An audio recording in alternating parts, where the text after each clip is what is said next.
Every year in our annual church council meeting, I present a State of the Church report.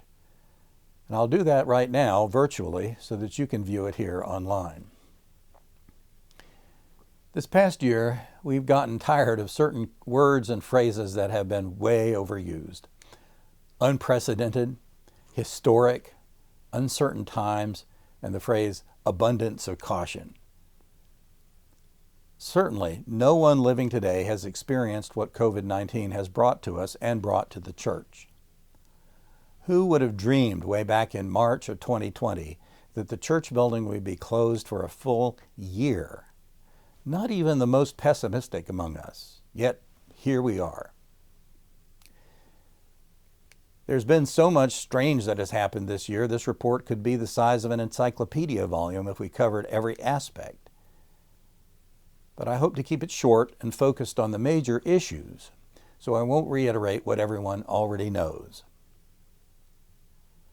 Our last in-person service in the sanctuary was held on March 15, 2020. We scrambled to convert to entirely virtual services. Fortunately, we were way ahead of many other Moravian churches in this, since we've been webcasting already for many years. This was a very rough time for some of our churches. It wasn't easy for us either, but since my home office is already a video production studio, we already had an advantage. With the arrival of Holy Week only a couple weeks out from when the pandemic started, we were also blessed to find that the Interprovincial Board of Communications had just come out with a full set of hymn recordings for the Holy Week services. Certainly the hand of God was on that. With a small team of choir members and some volunteer readers, we were able to record and edit Holy Week reading services and have them available in a timely fashion. And so we have continued week by week through the year, always hoping that this will end sometime.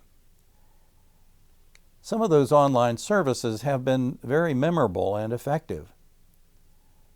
We began to include as many people as possible, reading liturgy, reading scripture, including youngsters in our weekly children's chat. I have to say that children's chat is possibly the best idea I have ever had in my years of ministry. It certainly is the high spot of my week. We set up a church Zoom account and pretty quickly started to have Sunday school meet via Zoom every Sunday morning, and that's met regularly. Our board meetings have mostly been by Zoom as well. We have held some in-person events as it was deemed safe. The Sunday school classes held a successful shredding event as a fundraiser. We've had a couple of Zoom meetings with the Logos children and had one big in-person Logos get-together out on the lawn.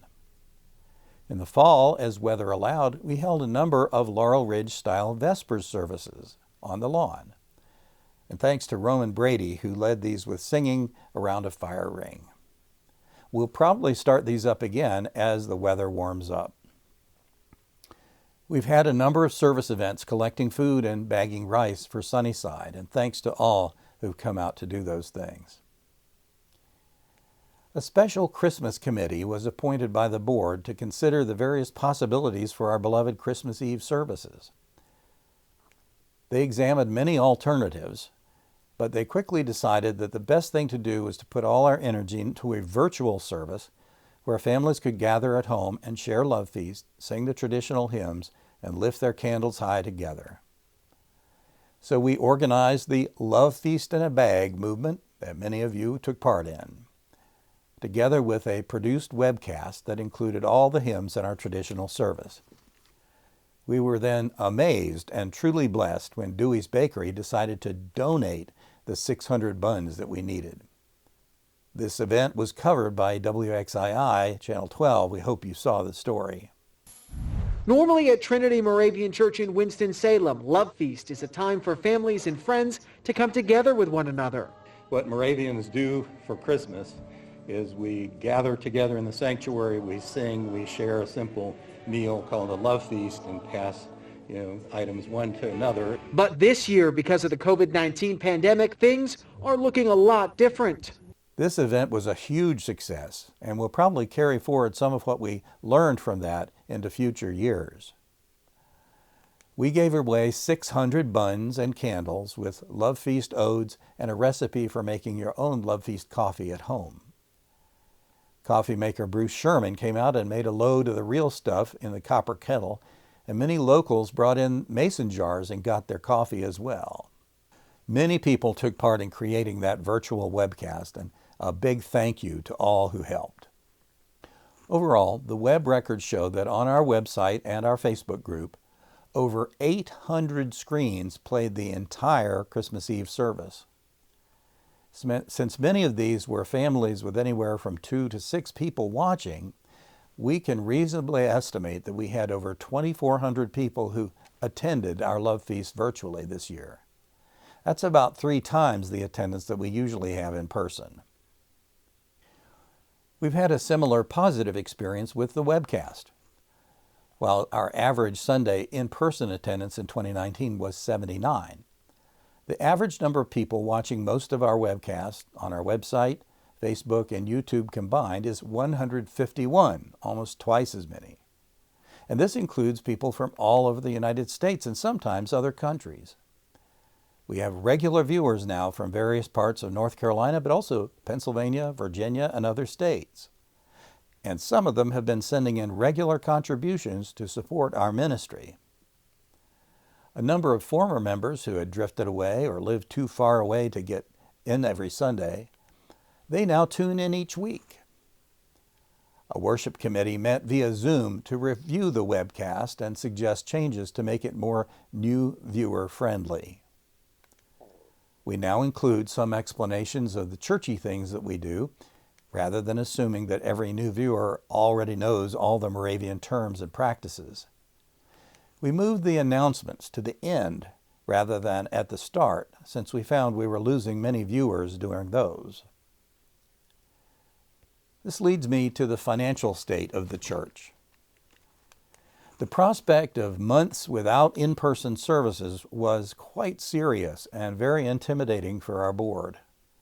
So the board took immediate action to cut back on expenses such as utilities after the shutdown. We also immediately applied for a loan under the Paycheck Protection Program and received a loan that helped cover salaries for 2 months. We used that entirely for salaries as defined in the program, and so that loan should be forgiven and become a grant. When UNCSA closed, our student organist moved back home with his parents, and we temporarily eliminated the organist position. Oscar Hernandez and Scott Carpenter, bless them, have come in to help us record on an as-needed basis. Our office manager, Tammy Mooney, had to resign due to health reasons. Please keep her in your prayers. And it was decided not to replace her immediately, although as we ramp up to more normal operation, we will need to find a good office manager. Music director and student pastor positions were cut back to half.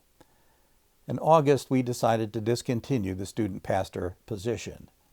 We'll revisit that issue later when we're moving back into more normal meetings and we feel the role can be effective for young adults and families.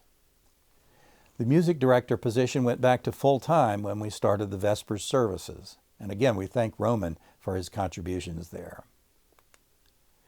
The combination of our economies and the continued faithful giving of our members and the giving of some of those new viewers is that we were able to stay in the black for the first time in many years and did not have to pull from our reserves. Realizing that many other Southern Province congregations are worse off than we were, the board voted to pay the provincial assessment in full in October. Because the cash flow for the province has been severely impacted, we felt that a responsibility to do it since we were able. We've also been able to donate several $1,000s extra to Sunnyside Ministry during this period. So our ministry continues strong, both financially and practically. This is all good news in a very difficult time, but we must be looking forward together. The pandemic seriously damaged our program of outreach and programs for young families, since most of that was built around the ability to have in-person meetings. As the year moves on and more people are immunized, we need to discover a new balance that is different from the way we've done things in the past. We'll need to be even more intentional about inviting people back to church when they've had a year away and now have completely different habits. And we'll need to carry the improvements in our webcast back into our live worship style and work to keep engaged with our new distance members. We'll need to have a focused and enthusiastic program that will engage the young families that are moving into the Sunnyside area. We'll need to train teams of members to be involved in the various aspects of this new era for Trinity. Many struggling congregations of every denomination have been dealt a mortal blow by this pandemic.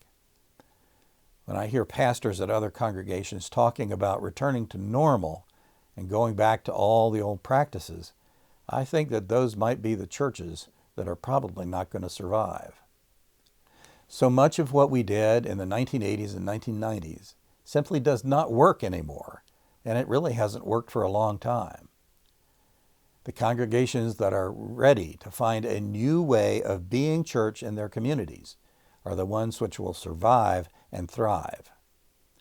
I believe that Trinity is in that category, and we must place our energy in moving into the future, not trying to recapture the past.